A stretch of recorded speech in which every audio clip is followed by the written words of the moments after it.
My dear friends, welcome in vision chemistry classes. आज की class में हम लोग पढ़ेंगे चैप्टर सॉल्यूशन बिलियन से कुछ short answer type question. Short answer type question का मतलब यहाँ पर यह है कि जो 2 नंबर वाले क्वेश्चन होते हैं, 2 मार्क्स वाले क्वेश्चन, उनके बारे में पढ़ेंगे। और ये क्वेश्चन बहुत ही इंपॉर्टेंट है, ध्यान रखेंगे आप लोग। बहुत इंपॉर्टेंट क्वेश्चन है, एग्जाम में इन्हीं में से कोई ये क्वेश्चन जरूर आएगा, ध्यान देंगे। ओके, तो क्वेश्चन फर्स्ट देखता हूं, मैं बता रहा हूं। Question first, want Hoff solution equation. Van't Hoff solution equation question first, जो 2 मार्क्स का क्वेश्चन बनता है। नेक्स्ट क्वेश्चन देख रहे हैं, second question, mole fraction. Second question कौन सा? मोल फ्रैक्शन के बारे में पढ़ेंगे। ये भी 2 मार्क्स का क्वेश्चन है, जो बहुत इंपॉर्टेंट है। क्वेश्चन थर्ड देखेंगे, azeotropic mixture and its types. Azeotropic mixture and its types, ये भी इंपॉर्टेंट क्वेश्चन है, जो कि आपके इस एग्जाम के लिए बहुत इंपॉर्टेंट है। क्वेश्चन फोर्थ देखते हैं, molar elevation boiling point constant. Molar elevation boiling point constant, ये भी एक इंपॉर्टेंट क्वेश्चन है, जो इस साल के एग्जाम के लिए। क्वेश्चन फिफ्थ देखते हैं, molar freezing point depression constant. Molar freezing point depression constant, ये भी एक इंपॉर्टेंट क्वेश्चन है, जो 2 मार्क्स का क्वेश्चन आपको एग्जाम में पूछा जा सकता है। इस तरीके से देखें, चैप्टर सॉल्यूशन से, बिलियन से, ये इंपॉर्टेंट क्वेश्चन जो 2 मार्क्स के क्वेश्चन बन सकते हैं, वो ये क्वेश्चन है, जिनके बारे में मैं आपको डिटेल में 1 बाय 1 करके जानकारी दूंगा। ध्यान से आप लोग वीडियो में बने रहेंगे, ताकि आपको ये क्वेश्चन बहुत ही आसानी से समझ में आ जाए। और जिन लोगों ने मेरे चैनल को सब्सक्राइब नहीं किया तो सब्सक्राइब कर लेंगे। ओके, तो देखिए क्वेश्चन फर्स्ट है, van't Hoff solution equation. Van't Hoff solution equation question कैसा हो सकता है? Stabilise van't Hoff solution equation. Stabilise या establish van't Hoff solution equation. Van't Hoff का बिलियन समीकरण व्युत्पन्न कीजिए। वांट हाफ का बिलियन समीकरण व्युत्पन्न कीजिए। ओके, इसके दोनों वर्जन बताऊंगा, ध्यान देंगे। हिंदी वाले बच्चे भी ध्यान रखेंगे इस बात को। ओके, तो देखिए, वांट हाफ एक साइंटिस्ट है। वांट हाफ कौन है? एक साइंटिस्ट है, जिसने नॉन वोलेटाइल सॉल्यूट के डाइल्यूट सॉल्यूशन के लिए एक क्वेश्चन दिया था। किसके लिए दिया था? नॉन वोलेटाइल सॉल्यूट, ध्यान देंगे, अवाष्पशील विलेय वाले विलयन के लिए दिया था। ऐसा सॉल्यूशन जिसमें सॉल्यूट कैसा होगा? नॉन वोलेटाइल होगा, अवाष्पशील होगा। ओके, तो इसके लिए उन्होंने बोला कि जो इसका ऑस्मोटिक प्रेशर होगा, किसकी बात कर रहे हैं? Osmotic pressure. Osmotic pressure, osmotic pressure पाई होता है। ऑस्मोटिक प्रेशर को किससे प्रेजेंट करते हैं? पाई से। और साथ में इनने बताया टेम्परेचर। किसके बारे में बताया? टेम्परेचर के बारे में। ध्यान देंगे, ऑस्मोटिक प्रेशर एंड टेम्परेचर के बारे में बताया। ये दोनों के बीच में इन्होंने एक रिलेशन शो की, जिसे वांट हाफ इक्वेशन कहते हैं। ऑस्मोटिक प्रेशर एंड टेम्परेचर के बीच में। ओके, ऑस्मोटिक प्रेशर और टेम्परेचर के बीच का जो इक्वेशन बना, जो रिलेशन बना, वांट हाफ ने जो दिया, उसे क्या बोलते हैं? वांट हाफ सॉल्यूशन इक्वेशन कहते हैं। ओके स्टूडेंट, अब यहां पर ध्यान देंगे कि इन्होंने एक चीज बताई कि जो कंसंट्रेशन होगा, कंसंट्रेशन जो होगा, तो क्या होगा? कंसंट्रेशन ऑफ सॉल्यूशन ये होगा कांस्टेंट। क्या होगा? ये कांस्टेंट होगा, कांस्टेंट। ओके, ये 3 बातों को ध्यान रखेंगे तो वांट हाफ इक्वेशन आपको, वांट हाफ सॉल्यूशन इक्वेशन आपको बहुत ही इजी समझ आ जाएगा। ओके, तो इसके बारे में देखते हैं डिटेल। ये मैं अलग कर देता हूं, ये 3 बात को ध्यान रखना है। Osmotic pressure pi, temperature T and concentration constant. तो देखें स्टूडेंट, वांट हाफ इक्वेशन का डिटेल। तो वांट हाफ इक्वेशन का डिटेल क्या है, इसके बारे में देखते हैं कि osmotic pressure, osmotic pressure, osmotic pressure of dilute solution. ध्यान देंगे, osmotic pressure of dilute solution.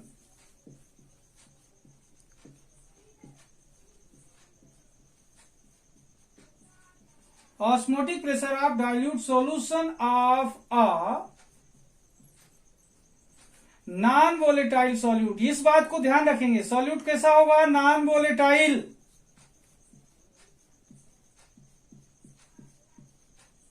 Non volatile solution कैसा होगा? सॉल्यूशन नॉन वोलेटाइल सॉल्यूट का सॉल्यूशन होगा। Osmotic pressure of dilute solution of a non volatile solute is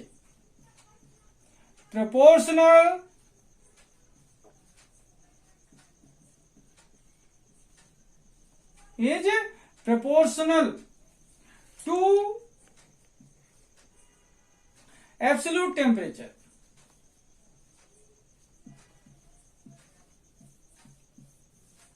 To absolute temperature.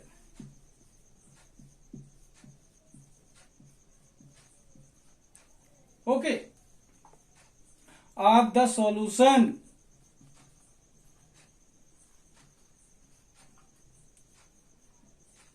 Of the solution. Okay, ध्यान दें, यही नियम है van't Hoff का। Osmotic pressure of dilute solution of a non volatile solute is proportional to absolute temperature of the solution. Of the solution, ध्यान देंगे, एक चीज मैंने बोला था, एक चीज क्या होगी, at constant concentration. At constant concentration,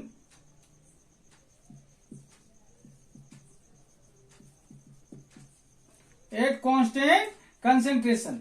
okay, ये वन हाफ इक्वेशन को इस्टेब्लिश करने के लिए उनने जो नियम दिया था, इसे बोलते हैं वन हाफ लॉ। क्या कहेंगे इसे? वन हाफ लॉ कहते हैं। एक बार फिर से देखते हैं। Osmotic pressure of dilute solution of a non volatile solute is proportional to absolute temperature of the solution at constant temperature. Okay, this is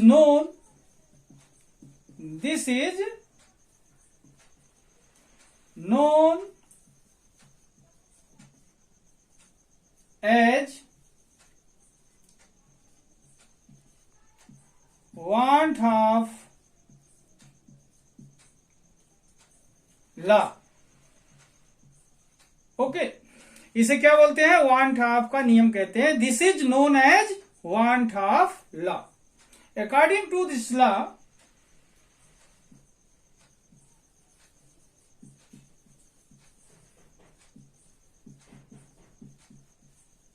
according to this law, यहां पर देखेंगे, according to this law, osmotic pressure को किससे बताया था student? पाई से present करते हैं। किससे प्रेजेंट करते हैं? पाई से। तो क्या हुआ? Pi proportional T. Pi proportional T, ये होगा वन हाफ लॉ। ओके, तो देखिए वन हाफ इक्वेशन का डेरिवेशन देखते हैं कि ये क्या बोलता है। Osmotic pressure, osmotic pressure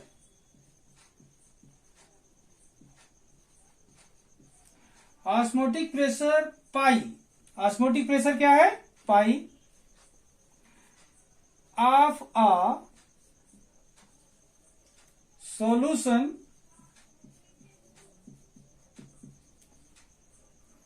is directly proportional to, is directly proportional to, is directly proportional to a molar concentration, is directly proportional to a molar concentration. Okay, is directly proportional to molar concentration. ध्यान देंगे। अब यहां पर देखें, osmotic pressure pi of a solution is directly proportional to a molar concentration. That is, यहां पर ध्यान दें, that is pi proportional C। यहां पर एक चीज ये है कि टेम्परेचर कांस्टेंट होता है एट कांस्टेंट T। ओके, अब यहां पर देखें, अब अगर बात करें अपन कि इक्वेशन जो आपने वहां पर देखा था, ये टेम्परेचर कांस्टेंट है और साथ में यहां पर अगर प्रोपोर्शनल तोड़ते हैं तो या करके अपन इसे और करके इसे आगे बढ़ा सकते हैं। और क्या हो सकता है स्टूडेंट? यहां पर ध्यान देंगे, और pi equal to CRT। Okay, अब यहां पर देखेंगे इक्वेशन हो जाएगा ये first, where are and T R constant. R and T क्या है यहां पर? कांस्टेंट है। एक बार फिर से देखना, osmotic pressure pi of a solution is directly proportional to a molar concentration that is pi proportional C at constant temperature. और प्रोपोर्शनल तोड़ा अपन ने, पाई इक्वल टू क्या होगा? C R T. Equation first हुआ। यहां पर क्या बता रहे हैं? आर एंड टी क्या है? R constant. ओके, ये इक्वेशन फर्स्ट आया। अब इसके बाद देखते हैं सी के बारे में बता रहे हैं कि सी इक्वल टू क्या होता है, बट सी इक्वल टू होता है एन बी अपान एन बी अपान, यहां पर ध्यान देंगे, एन बी अपान होता है भी, एन बी अपान भी। क्या होता है? एन बी अपान भी। और एन बी जो होता है यहां पर देखेंगे number of moles of solute है, अभी क्या है? Volume of solution. Okay, concentration क्या होता है? मोल पर लीटर। कंसंट्रेशन क्या होता है स्टूडेंट? मोल पर लीटर। तो वही लिखा हुआ है सॉल्यूट के लिए, ये मोल और ये लीटर, वॉल्यूम। ओके, तो यहां पर देखें W B upon M B, W B upon M B into 1 upon भी होगा। क्या होगा? इंटू 1 अपान भी होगा। ओके, ये इक्वेशन आएगा सेकेंड। कौन सा इक्वेशन हुआ ये? सेकेंड। अब यहां पर देखें इक्वेशन सेकेंड में अपन को मिला सी की value W B upon M B into 1 upon V. अब इक्वेशन फर्स्ट में देखें आपको सी लिखा हुआ है, सी, और यहां पर इक्वेशन सेकेंड में सी की वैल्यू अपन को मिल चुकी है W B upon M B into 1 upon V. अब यहां पर देखेंगे from equation first and second, from equation first and second. Okay, then क्या हो रहा है यहां पर देखें, पाई इक्वल टू सी की जगह पर हमको ये वैल्यू पुट करनी है। ओके, तो W B into R into T तो ये है, upon M B into V. Okay student, M B into V. ये इक्वेशन थर्ड आया, जो ये इक्वेशन कहलाता है van't half equation, van't Hoff solution equation, van't Hoff solution equation कहलाता है। मतलब this equation is called want Hoff solution equation, this equation is called want Hoff solution equation कहेंगे इसे। ओके स्टूडेंट, मतलब कहने का ये हुआ कि equation third is called want Hoff solution equation. Okay, अब इसके बाद बात करता हूं मैं इसी का हिंदी वर्जन। ओके, तो देखिए क्वेश्चन फर्स्ट देख रहे हैं वांट हाफ समीकरण। ओके, वांट हाफ समीकरण क्या बोलता है? वांट हाफ इक्वेशन जानने के पहले अपन को वांट हाफ का नियम पता होना चाहिए। तो वांट हाफ का नियम क्या है? निश्चित सांद्रता पर अवाष्पशील विलेय वाले तनु विलयन का, ध्यान देंगे, निश्चित सांद्रता पर अवाष्पशील विलेय वाले तनु विलयन का परासरण दाब पाई, परासरण दाब पाई परम ताप के अनुक्रमानुपाती होता है, परम ताप के अनुक्रमानुपाती होता है। इसे वांट हाफ नियम कहते हैं, इसे वांट हाफ का नियम कहते हैं। ओके, वंस अगेन, निश्चित सांद्रता पर अवाष्पशील विलेय वाले तनु विलयन का परासरण दाब पाई परम ताप के अनुक्रमानुपाती होता है, इसे वांट हाफ का नियम कहते हैं। अर्थात यहां पर देखें, अर्थात क्या हुआ यहां पर? पाई proportional T, pi proportional T क्या है? ये वांट हाफ का नियम शो करता है। पाई प्रोपोर्शनल टी, पाई क्या है? ऑस्मोटिक प्रेशर, परासरण दाब, और टी क्या है? एब्सोल्यूट टेम्परेचर, परम ताप। ओके, अब बात करते हैं इसके डेरिवेशन के बारे में। ओके स्टूडेंट, तो देखिए इसके व्यंजक के बारे में बात करते हैं। व्यंजक क्या है? व्यंजक सबसे पहले देखें, निश्चित ताप पर विलयन का परासरण दाब, निश्चित ताप पर विलयन का परासरण दाब पाई विलयन की मोलर सांद्रता के अनुक्रमानुपाती होता है। विलयन की मोलर सांद्रता के क्या होता है? अनुक्रमानुपाती होता है। यहां पर देखें अर्थात, ओके, अर्थात यहां पर देखें पाई प्रोपोर्शनल सी, पाई प्रोपोर्शनल सी होगा। ओके, यहां पर देखें अपन इस प्रोपोर्शनल को तोड़ेंगे तो प्रोपोर्शनलिटी कांस्टेंट रखेंगे, pi equal to C R T. Okay, ये इक्वेशन होगा क्या? फर्स्ट। अब यहां पर देखें, यहां पर आर तथा टी, आर तथा टी क्या है, यहां पर आर तथा टी नियतांक हैं। क्या है, नियतांक हैं। ओके, यहां पर आर तथा टी क्या है, नियतांक हैं। ओके स्टूडेंट,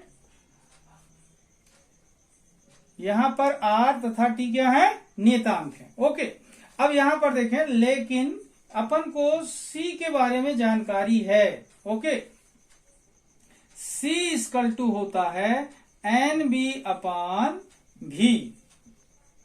एन बी अपान क्या होता है, भी। मोल पर लीटर होता है कंसंट्रेशन का फार्मूला, और ये कंसंट्रेशन किसका है, विलेय का।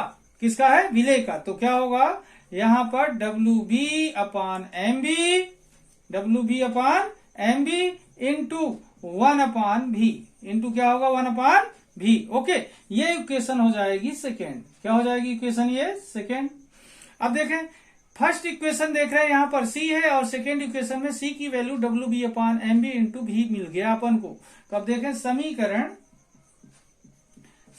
अपन यूज कर सकते हैं एक और दो दोनों, ठीक है। तो हमें नया इक्वेशन मिल जाएगा।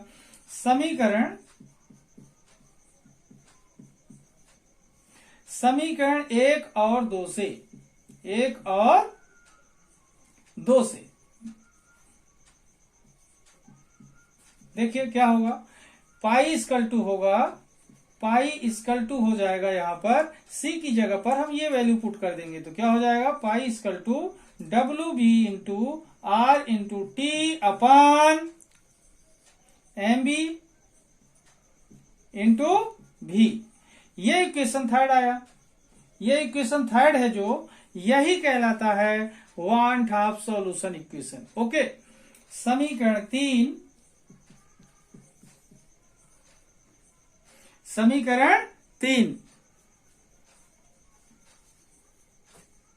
को वन हाफ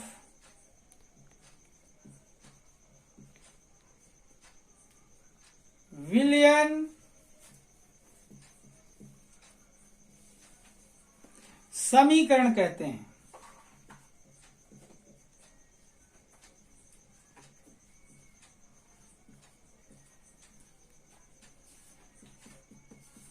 ओके, समीकरण तीन को वन हाफ बिलियन समीकरण कहते हैं, या वन हाफ का समीकरण कहते हैं। अब यहां पर देखना, पाई इससे निकल करके आया, जो स्टेटमेंट दिया आपने, पाई प्रोपोर्शनल सी, और प्रोपोर्शनलिटी कांस्टेंट अपन ने यूज किया R N T. Equation first मिला, और हमको मालूम है कंसंट्रेशन के फार्मूला से मोल पर लीटर फार्मूला होता है, और ये कंसंट्रेशन किसका है, विलेय का, इसलिए एन बी अपान भी होगा।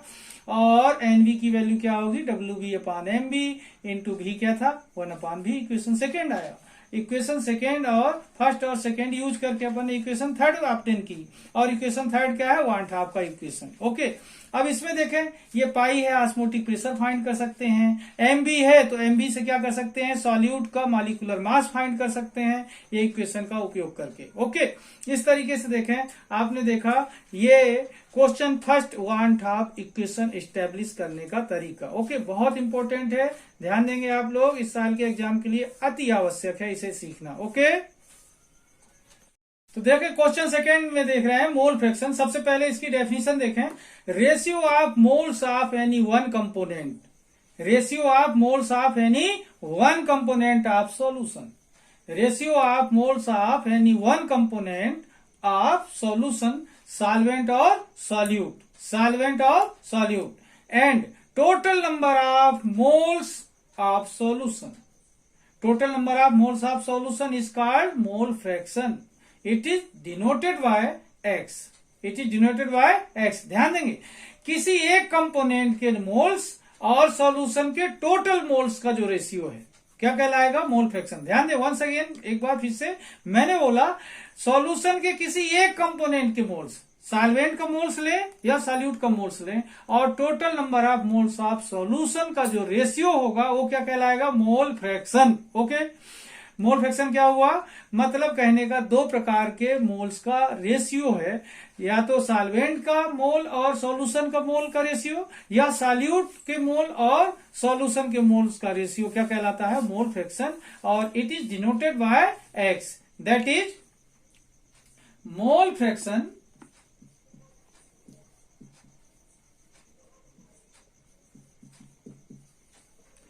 x equal two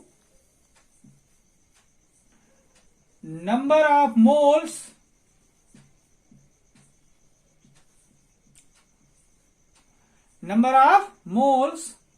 of solvent और solute. Okay, number of moles of solvent और सॉल्यूट। ओके, देन रेशियो बनाना है, तो नंबर ऑफ मोल्स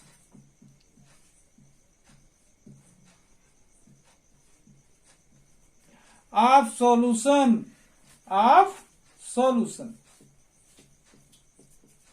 देखिए, जैसा अपन ने स्टेटमेंट लिखा कि number of moles of solvent और सॉल्यूट, कोई एक कंपोनेंट के number of moles upon number of moles of solution का ये जो रेशियो है ये क्या कहलाएगा? मोल फ्रैक्शन कहलाएगा।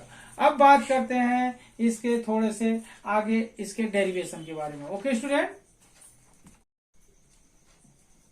Late number of moles of solvent, number of moles of solvent अपन मान लेते हैं N A. Okay, then number of moles of solute, ये सेकेंड कंपोनेंट होता है सॉल्यूशन का। फर्स्ट कंपोनेंट क्या होता है? सॉल्वेंट, इसलिए ए से प्रेजेंट किया, ये क्या होगा? N B. Okay, then number of moles of solution.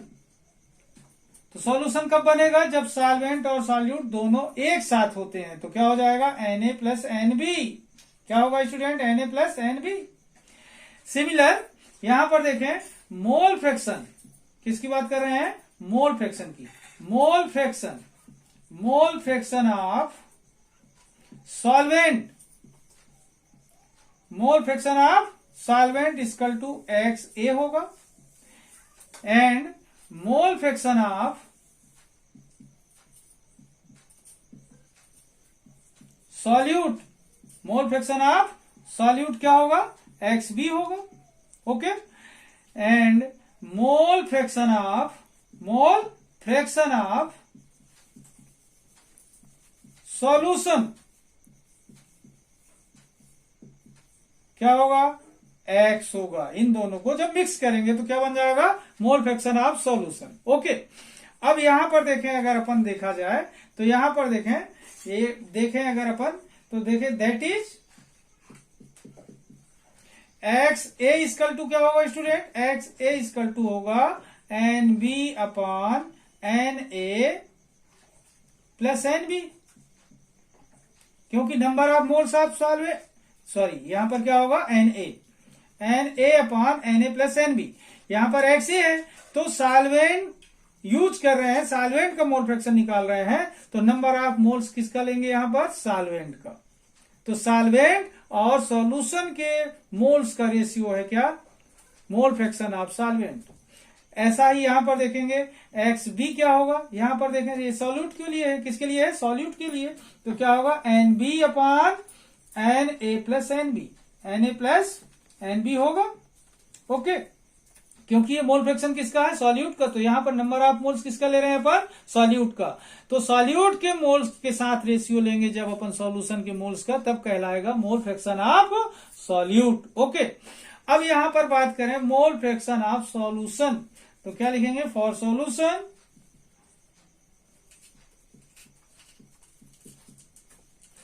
X equal to XA plus XB होता है। क्या होगा? XA प्लस XB, तो क्या होगा? NA upon NA plus NB plus ये किसका हो गया? XA का। अब देखें XB का, तो NB upon NA plus NB होगा। ओके, ये जो होगा एक छोटा सा फार्मूला, ये मोल फ्रैक्शन ऑफ सॉल्यूशन का होगा, ध्यान देंगे। और ये जो होता है, ये जो सम होता है number of moles of solvent and solute, unit के इक्वल होता है। किसके इक्वल होता है? 1 के। किसके इक्वल होगा? यूनिट होता है ये हमेशा। और करके हम इसे ऐसा लिख सकते हैं कि x equal to X A plus X B, X A plus X B equal to unit.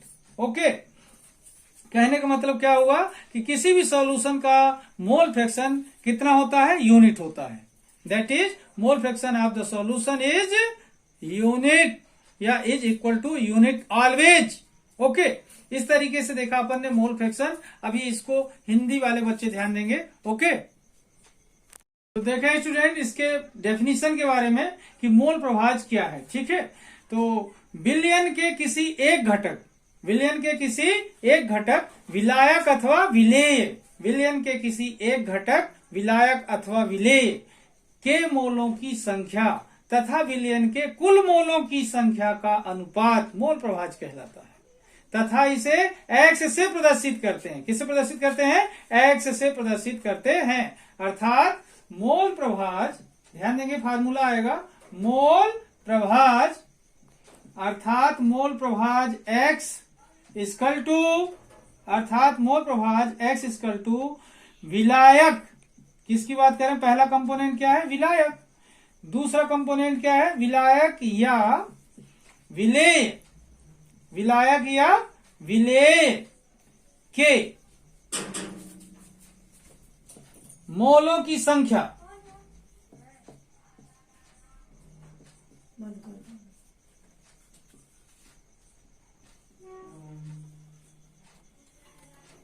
क्या देख रहे हैं? मोल प्रभाज x इक्वल टू विलायक या विलेय के मोलों की संख्या, विलायक या विलेय के मोलों की संख्या बटे में देखें अपन विलयन के कुल मोलों की संख्या।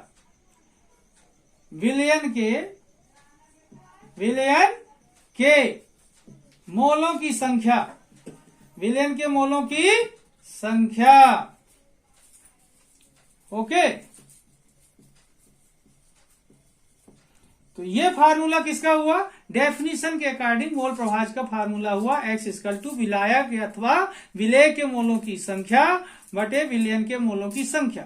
मतलब या तो विलायक या विलेय के मोलों की संख्या और विलयन के मोलों की संख्या का जो अनुपात है क्या कहलाएगा? मोल प्रभाज। यहां पर देख रहे हैं विलयन के किसी एक घटक या तो विलायक या विलेय, विलायक अथवा विलेय के मोलों की संख्या तथा विलयन के कुल मोलों की संख्या का अनुपात क्या कहलाता है? मोल प्रभाज कहलाता है।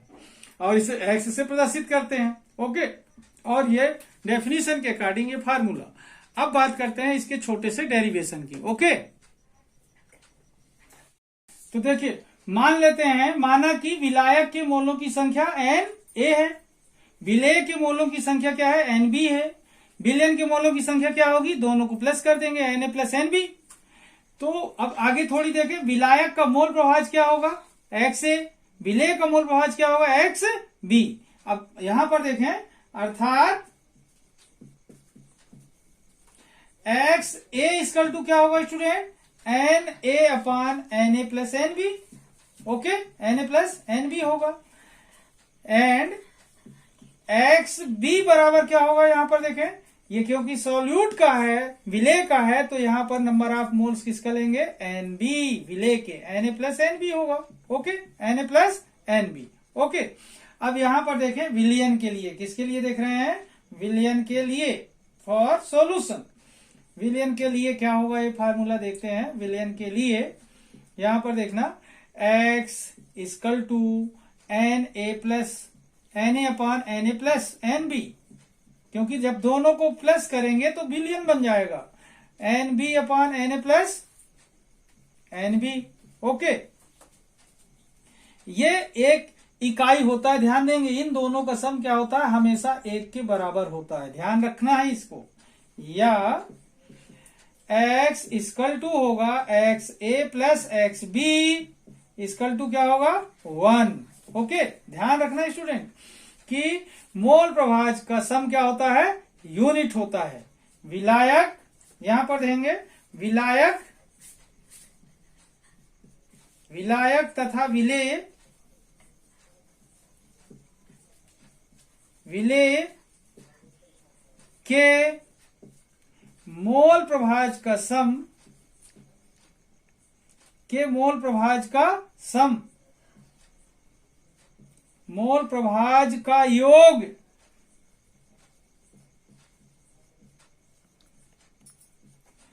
इकाई होता है। कितना होता है? इकाई होता है। ओके, इस तरीके से छोटा सा डेरिवेशन जो कि मोल प्रभाज के लिए है, ध्यान रखेंगे। मोल प्रभाज इंपॉर्टेंट क्वेश्चन है एग्जाम के लिए, इसलिए इसे जरूर जरूर तैयार कर लेंगे। ओके स्टूडेंट, अब देखते हैं हम अपने अगले क्वेश्चन के बारे में। तो देखिए स्टूडेंट, क्वेश्चन अपना थर्ड कौन सा है? क्वेश्चन थर्ड है azeotropic mixture. What is azeotropic mixture? Right its types and examples. What is azeotropic mixture? Right its types and it's examples. तो एजियोट्रॉपिक मिक्सचर के बारे में अगर बात करें तो एजियोट्रॉपिक मिक्सचर एक ऐसा मिक्सचर होता है जो कि बॉइल होता है जिस टेम्परेचर पर। तो ये बॉइल तो होता है, लेकिन इसका जो बॉइल होने पर इसका कंपोजिशन चेंज नहीं होता। कंपोजिशन चेंज नहीं होता, ध्यान देंगे। ऐसा सॉल्यूशन होता है कि ये बॉइल करने पर बॉइल होगा लेकिन कंपोजिशन चेंज नहीं होगा। ओके, तो देखते हैं इसके डेफिनेशन के बारे में। ओके, तो देखिए एजियोट्रॉपिक मिक्सचर क्या होता है। Azeotropic mixture is the mixture of liquids. ये बात को ध्यान रखना है। Azeotropic mixture is the mixture of liquids which boil at one temperature without any change in composition. Without change in any composition मतलब कहने का ये है कि ये इस तरीके का मिक्सचर होता है लिक्विड का जो बॉइल होता है जिस टेम्परेचर पर, उस टेम्परेचर पर बॉइल होता है लेकिन इसका कंपोजिशन चेंज नहीं होता। Okay, azeotropic mixture is the mixture of liquids which boil at one temperature without any change in composition. For example की बात करें अगर, फॉर एग्जाम्पल यहां पर देखेंगे, for example the mixture of ध्यान देंगे, the mixture of 95.6% alcohol and कितने percent alcohol? 95.6% alcohol and 4.4% water. ये एक एग्जाम्पल है। यहां पर देखें, mixture of 95.6% alcohol and 4.4% water का जो मिक्सचर है एक एजियोट्रॉपिक मिक्सचर है। कैसा मिक्सचर है? एजियोट्रॉपिक मिक्सचर है जो कि बॉइल होता है। यहां पर देखेंगे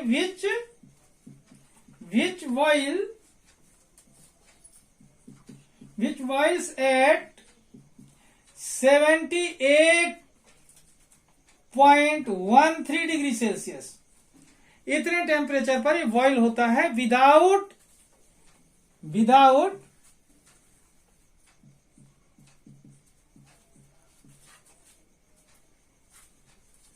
without any change in composition. Without any change in composition. यहां पर देखें एग्जाम्पल क्या बताया, mixture of 95.6% alcohol and 4.4% water which boils at 78.13 degree Celsius without any change in composition. Okay, इस तरीके से देखें इसका स्टेटमेंट। यहां पर देखें आप लोग एक बार फिर से, azeotropic mixture is the mixture of liquids which boil at one temperature without any change in composition. Okay, for example, the mixture of 95.6% alcohol and 4.4% water which boils at 78.13 degrees Celsius without any change in composition. Okay, अब इसके type की बात करें अगर, तो ये 2 type का होता है स्टूडेंट। कितने टाइप का होता है? 2 टाइप का होता है। देखते हैं। ओके, देखिए टाइप की बात करते हैं तो एजियोट्रॉपिक मिक्सचर होते हैं 2 टाइप के होते हैं। कितने टाइप के होते हैं? 2 टाइप्स। कितने होते हैं स्टूडेंट? 2 टाइप्स होते हैं। फर्स्ट होता है लो बॉइलिंग एजियोट्रॉप्स और सेकेंड होता है हाई बॉइलिंग एजियोट्रॉप्स। तो ये जो लो बॉइलिंग एजियोट्रॉप्स होते हैं इसके बारे में देखते हैं आखिर ये होते कैसे हैं, कि क्यों बोलते हैं इनको लो बॉइलिंग एजियोट्रॉप्स। ओके, तो यहां पर देखिए ये जो लो बॉइलिंग एजियोट्रॉप्स होते हैं तो कैसे सॉल्यूशन होते हैं, ध्यान देंगे। दोज सॉल्यूशन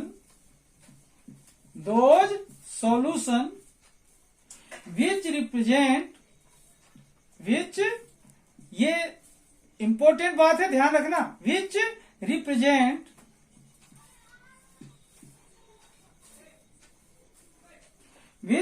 रिप्रेजेंट यहां पर ध्यान देंगे, which represent positive deviation,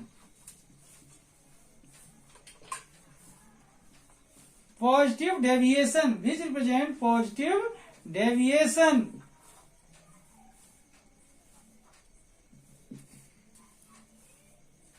towards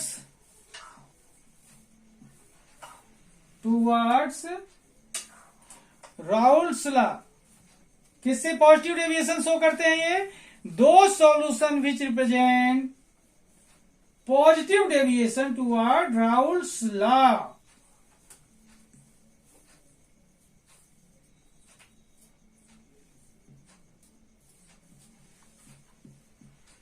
Raoult's law, okay.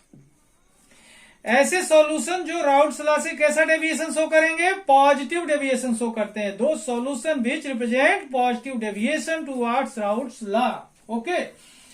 Their vapour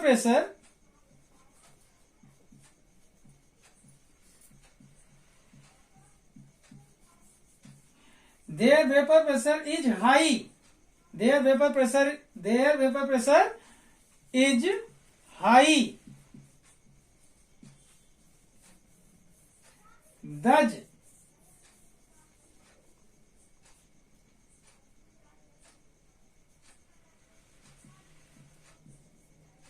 boiling point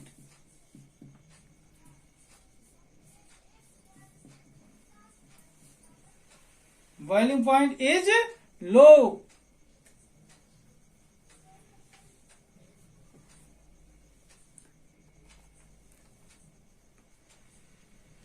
अब एक बार फिर से देखेंगे, दो solution which represent positive deviation towards Raoult's law. जो राउल्स लॉ से क्या करें? ये पॉजिटिव डेविएशन शो करें और इनका वेपर प्रेशर क्या हो? हाई होता है। और वेपर प्रेशर हाई होने की वजह से क्या होता है कि इनका बॉइलिंग पॉइंट लो हो जाता है, okay. Are known as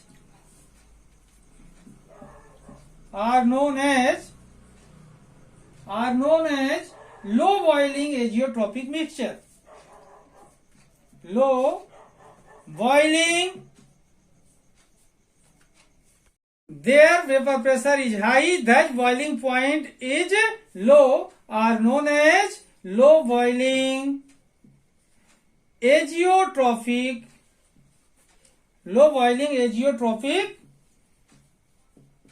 mixture, okay. Example देखते हैं इसका। देखिए एग्जाम्पल यहां पर देखें, फर्स्ट एग्जाम्पल देख रहे हैं, CH2 carbon disulphide plus acetone CH3COCH3। Second example देखते हैं, इथेनॉल एंड एनहेक्सेन। इथेनॉल एंड एनहेक्सेन, किसकी बात कर रहे हैं? एनहेक्सेन की बात कर रहे हैं। इथेनॉल एंड एनहेक्सेन ये लो एजियोट्रॉपिक मिक्सचर के एग्जाम्पल हैं। Carbon disulphide plus acetone, ethanol plus n hexane. अब बात करते हैं स्टूडेंट सेकेंड, इसका टाइप है जो high boiling azeotropic mixture, okay. तो सेकेंड टाइप क्या है इसमें देखें, एजियोट्रॉपिक मिक्सचर में second high boiling azeotropic mixture. यहां पर देखें, दो उसका जस्ट अपोजिट होता है, वो पॉजिटिव डेविएशन शो करते हैं और ये नेगेटिव डेविएशन शो करते हैं, ओके। इतना ध्यान रखेंगे। Those solution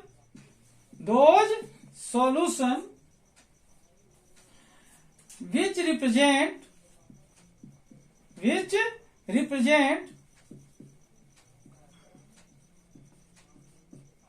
negative deviation negative deviation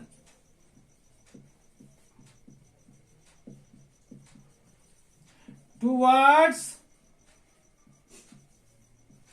Raoult's law,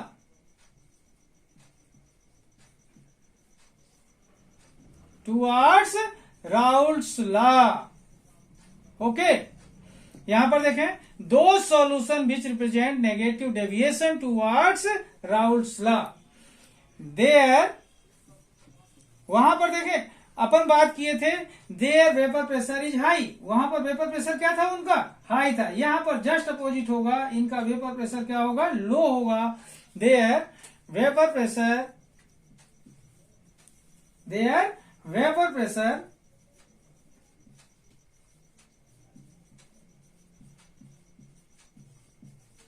is low, thus boiling point, thus boiling point is high. Okay, are known as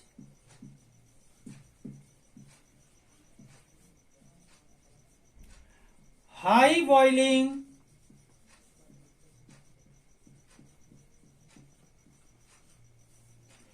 एजियोट्रॉफिक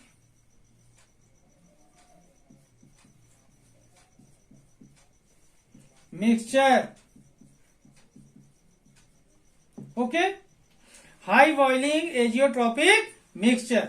एक बार फिर से देखेंगे, दो solution which represent negative deviation towards Raoult's law, their vapour pressure is low, उसमें क्या था, their vapour pressure is high, उनका क्या था, वेपर प्रेशर हाई था, तो बॉइलिंग पॉइंट लो था। और यहां पर their vapour pressure is low, that boiling point is high, are known as high boiling azeotropic mixture, high boiling azeotropic mixture. Example की बात करते हैं स्टूडेंट, इनके भी एग्जाम्पल यहां पर देखें। फर्स्ट एग्जाम्पल देख रहे हैं यहां पर, acetone plus chloroform, acetone plus chloroform, acetone plus chloroform. Okay, second example देखते हैं इसका। एग्जाम्पल सेकेंड, यहां पर देखेंगे ether plus chloroform, ether plus chloroform, ether plus chloroform. Okay, chloroform. इस तरीके के ये जो मिक्सचर है, acetone plus chloroform, ether plus chloroform, क्या है ये, हाई बॉइलिंग एजियोट्रॉपिक मिक्सचर के एग्जाम्पल है। इस तरीके से स्टूडेंट ध्यान देंगे, बहुत इंपॉर्टेंट क्वेश्चन है एग्जाम के लिए। ओके, जरूर सीख लेंगे। तो देखिए क्वेश्चन थर्ड है अपना, एजियोट्रॉपिक मिश्रण, एजियोट्रॉपिक मिश्रण। एजियोट्रॉपिक मिश्रण ऐसे मिश्रण है जो संगठन में परिवर्तन ना होने के बाद भी उबलते रहते हैं, उबल जाते हैं। कहने का मतलब यह है कि एजियोट्रॉपिक मिश्रण किसे कहते हैं और इसके प्रकार लिखिए। एजियोट्रॉपिक मिश्रण किसे कहते हैं तथा इसके प्रकार लिखिए। ओके, तो यहां पर देखें इनकी डेफिनेशन क्या होती है, वही मिश्रण जो संगठन में बिना परिवर्तन के उबलते हैं, वही मिश्रण जो संगठन में बिना परिवर्तन के उबलते हैं, एजियोट्रॉपिक मिश्रण कहलाते हैं, एजियोट्रॉपिक मिश्रण कहलाते हैं। उदाहरण के लिए 95.6% अल्कोहल और 4.4% जल का मिश्रण संगठन में बिना परिवर्तन के 88.13 डिग्री सेल्सियस पर उबलता है, एजियोट्रॉपिक मिश्रण कहलाएगा। क्या कहलाएगा, एजियोट्रॉपिक मिश्रण कहलाता है। अब बात करते हैं इसके टाइप की। ये दो प्रकार का होता है, एक निम्न क्वथन और दूसरा होता है उच्च क्वथन। ठीक है, तो देखते हैं वन बाय वन करके इसके प्रकार के बारे में। प्रकार कितने प्रकार के होते हैं स्टूडेंट, ये दो प्रकार के। एजियोट्रॉपिक मिश्रण कितने प्रकार के होते हैं, दो प्रकार के। फर्स्ट देख रहे हैं निम्न क्वथन एजियोट्रॉपिक मिश्रण और दूसरा होता है उच्च क्वथन एजियोट्रॉपिक मिश्रण। तो देखें इनका डिटेल क्या लिखा हुआ है, यहां पर समझ में आएगा।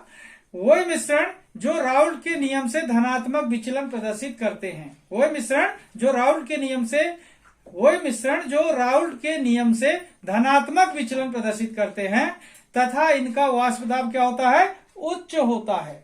क्या होता है, उच्च होता है, मतलब अधिक होता है, उच्च होता है तथा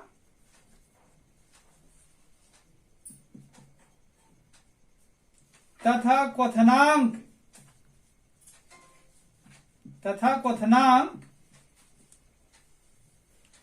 निम्न होता है।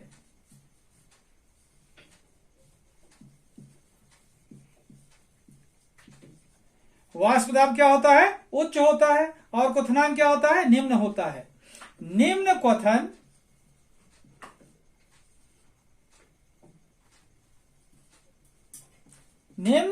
क्वथन एजियोट्रॉपिक मिश्रण कहलाते हैं।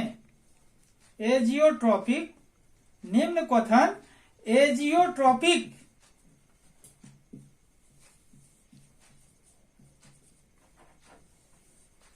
मिश्रण कहलाते हैं।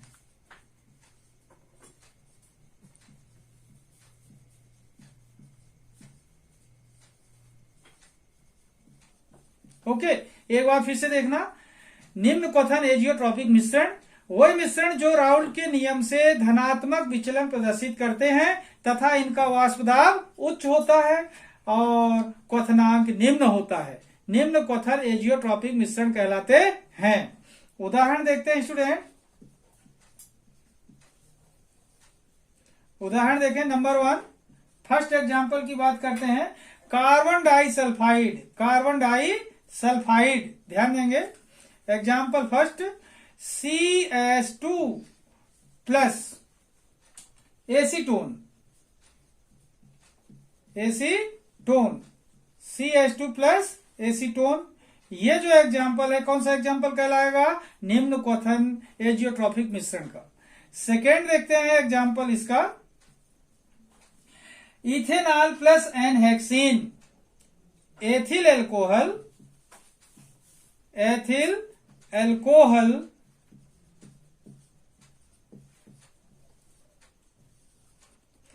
प्लस एनहेक्सिन,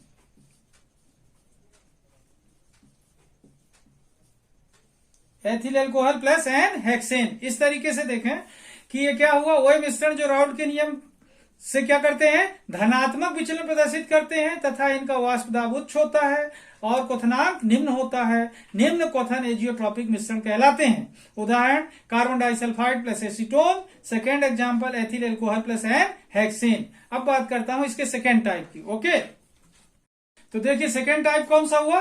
उच्च क्वथन एजियोट्रॉपिक मिश्रण। इनका क्वथनांक क्या होगा? ज्यादा होगा। तो देखें क्या होते हैं। वही मिश्रण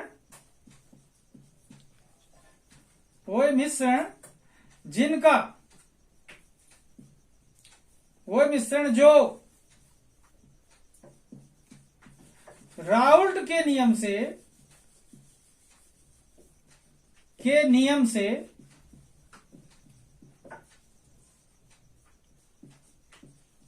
ऋणात्मक, राउल्ट के नियम से कैसा? ऋणात्मक विचलन प्रदर्शित करते हैं।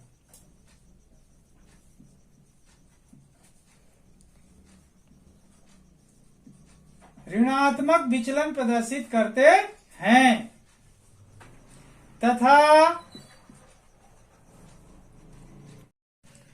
तथा इनका वाष्प दाब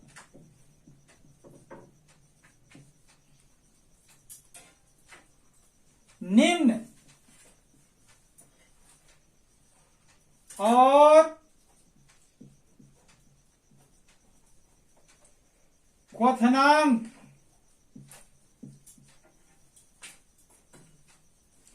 उच्च होता है।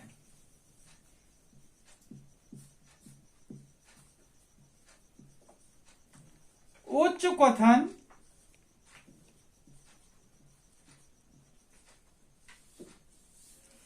एजियोट्रॉपिक मिश्रण कहलाते हैं।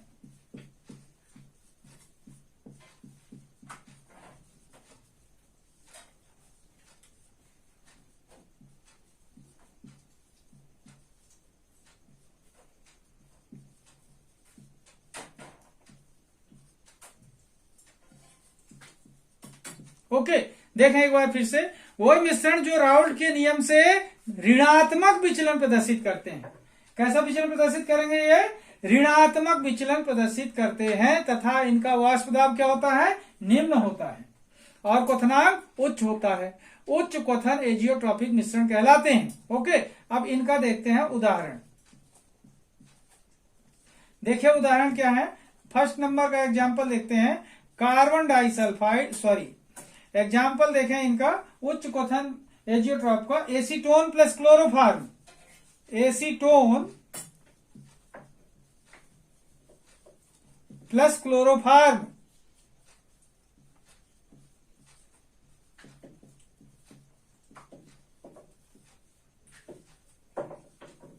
सेकेंड एग्जाम्पल देखें, ether plus chloroform.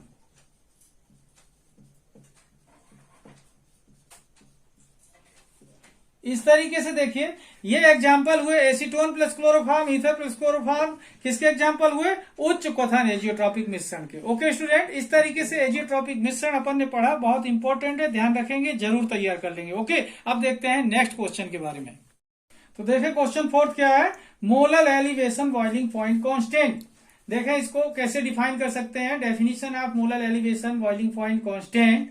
The elevation in boiling point, ध्यान से समझेंगे, the elevation in boiling point of the solution in which 1 gram of solute dissolved in 1000 gram of solvent, in which 1 gram of solute dissolved in 1000 gram of solvent, it is denoted by kb, it is denoted by kb। Okay, यहां पर देखें, that is del T B, ये del T B क्या है? Elevation in boiling point, proportional small M यानी molality. Okay, और del TB equal to K B into small M. Okay, अब इसके बाद देखते हैं यहां पर के बी क्या है। अगर बात की जाए कि एम इक्वल टू, यहां पर देखें, if m equal to 1 then del TB equal to होगा के बी। ओके, इस तरीके से देख रहे हैं कि ये जो के बी है, के बी क्या है? Molal elevation boiling point constant, where Kb is called molar elevation in boiling point constant, molar elevation in boiling point constant।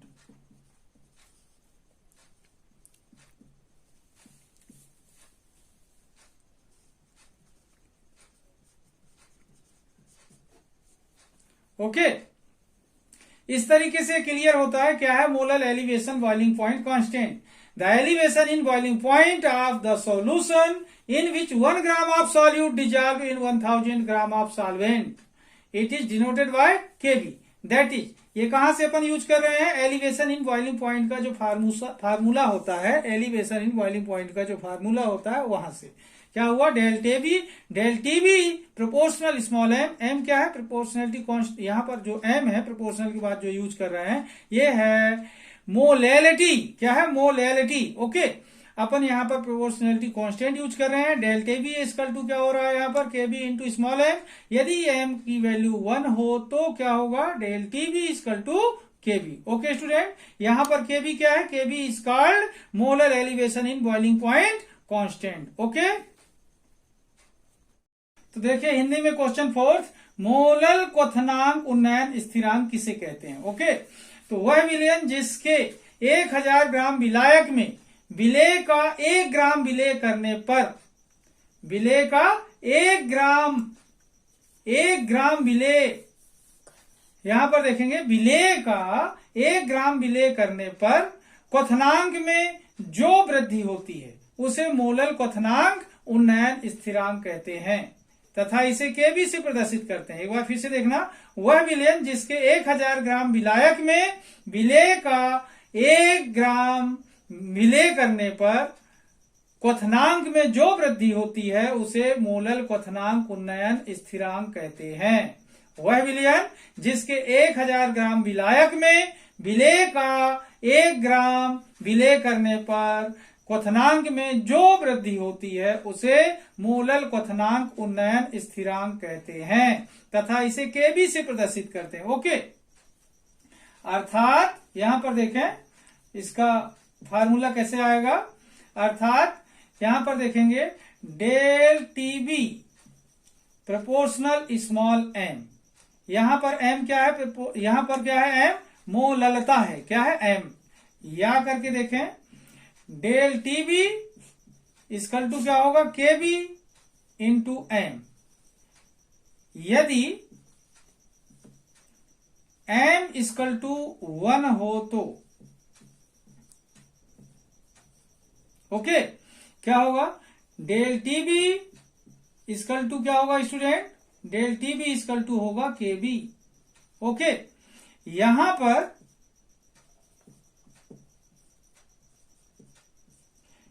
KB molal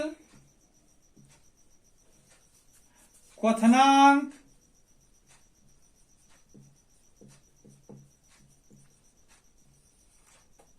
उन्नयन स्थिरांक है।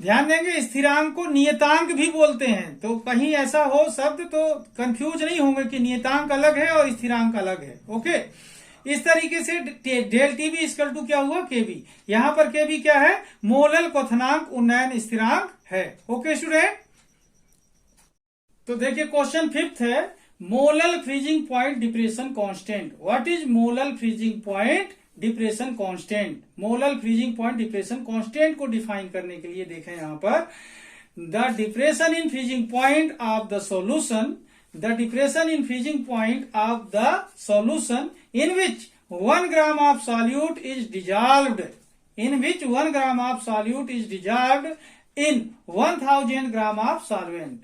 It is denoted by Kf. किससे प्रेजेंट करते हैं इसको, Kf से। दैट इज यहां पर देखेंगे डेल Tf, ये क्या है, L depression in freezing point. क्या है del Tf, depression in freezing point. Okay, proportional small M. Okay, यहां पर क्या है, ये मोलैलिटी, और del Tf equal to Kf proportionality constant into M. अब यहां पर फिर से देखें, अगर m इक्वल टू क्या हो, इफ m इक्वल टू 1 हो, कितना हो, 1, then del Tf equal to Kf होगा। ओके, यहां पर देखेंगे where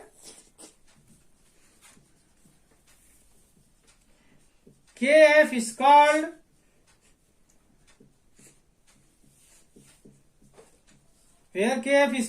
molar freezing point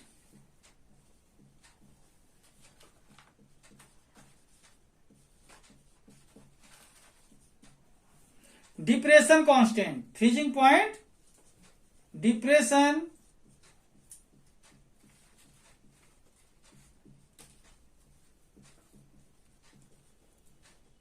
okay.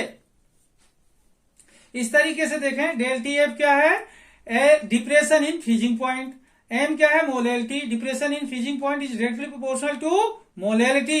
यहां से अपन को फार्मूला मिला, del Tf equal to Kf proportionality constant रखे इनटू m। m की वैल्यू क्या देख रहे हैं अपन, 1, तो क्या अपन को मिल रहा है, del Tf equal to Kf। Here Kf is called molar freezing point depression constant. Okay, तो देखें क्वेश्चन 5th का हिंदी क्या है, मोलल हिमांक अवनमन स्थिरांक किसे कहते हैं।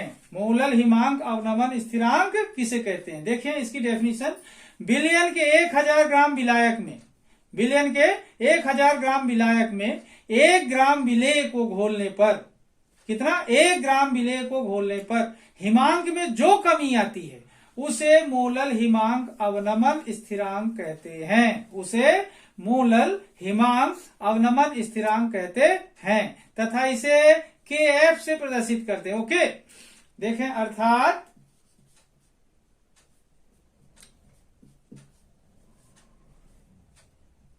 डेल टी एफ इस प्रोपोर्शनल स्मॉल एम, ये डेल टी एफ क्या है, हिमांक में अवनमन, और एम क्या है, मोललता।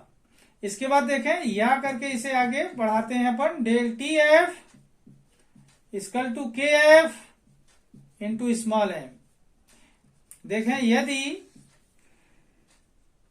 m बराबर 1 हो तो, कितना हो, 1 हो तो क्या होगा स्टूडेंट, यहां पर देखेंगे del T F equal to K F होगा। यहां पर देखें, यहां पर के एफ मोलल हिमांक अवनमन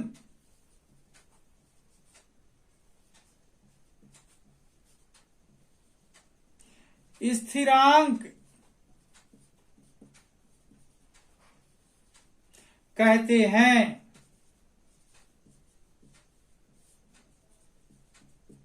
ओके, इस तरीके से देखें, आज जो अपन ने 5 क्वेश्चन पढ़े हैं, ये 5 के 5 क्वेश्चन बहुत इंपॉर्टेंट है। इन्हीं में से एग्जाम में आएगा, 2 नंबर आपके एकदम पक्के हैं। तो आज का वीडियो मैं यहीं पर समाप्त करूंगा। जिन लोगों ने मेरे चैनल को सब्सक्राइब नहीं किया हो तो सब्सक्राइब कर लेंगे। तब तक के लिए धन्यवाद। जय हिंद।